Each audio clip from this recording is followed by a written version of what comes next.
एक बार की बात है, एक बार एक अध्यापक एक संपन्न परिवार के शिष्य के साथ कहीं जा रहे थे, तो उस शिष्य को कुछ मजाक सूझी, क्योंकि उसको रास्ते में किसी गरीब मजदूर के जूते दिखाई दिए। उसने अध्यापक से कहा, गुरुजी, अगर हम इन जूतों को छुपा दें तो कितना मजा आएगा। अब उसको तो मजाक सूझ रहा था, लेकिन गुरुजी ने कहा कि नहीं, गरीब इंसान के साथ इस तरह का भद्दा मजाक करना ठीक नहीं है। उसने कहा, क्यों ना हम इन जूतों में कुछ सिक्के डाल दें और देखें कि इसका इस गरीब मजदूर पर क्या प्रभाव पड़ता है। उन्होंने ऐसा ही किया। जैसे ही मजदूर अपना काम करके लौटा और उसने एक पाँव अपने जूते में डाला तो उसको कुछ कठोर सा महसूस हुआ।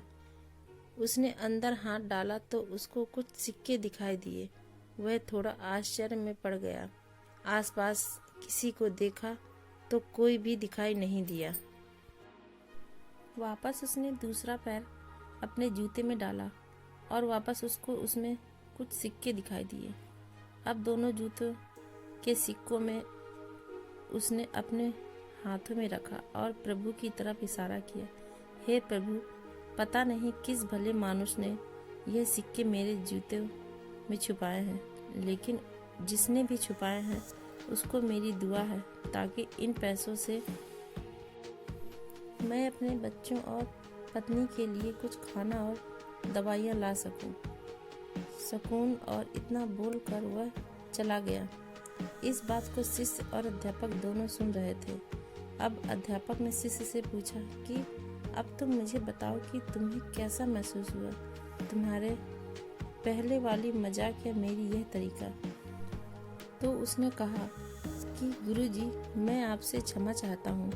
अब मुझे समझ आ गया है कि सच्ची खुशी किस चीज़ में है।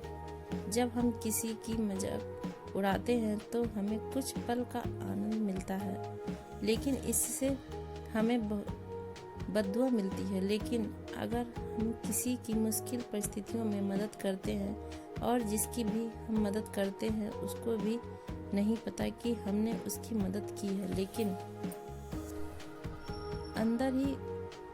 अंदर हमें पता है कि हमने उसे इंसान की मदद की है। यही सच्ची खुशी है।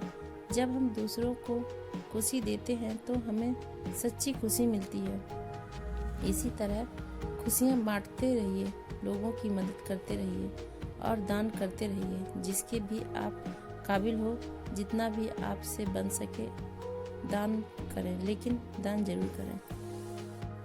इसका मतलब यह नहीं है कि आपको कंपलसरी या अनिवार्य रूप से इतने रुपए दान करने ही चाहिए, क्योंकि हर किसी की ज़रूरत अलग अलग हो सकती है। अगर आप किसी को पैसे का दान नहीं कर सकते हो तो कम से कम चीज़ों का दान तो ज़रूर करिए। धन्यवाद।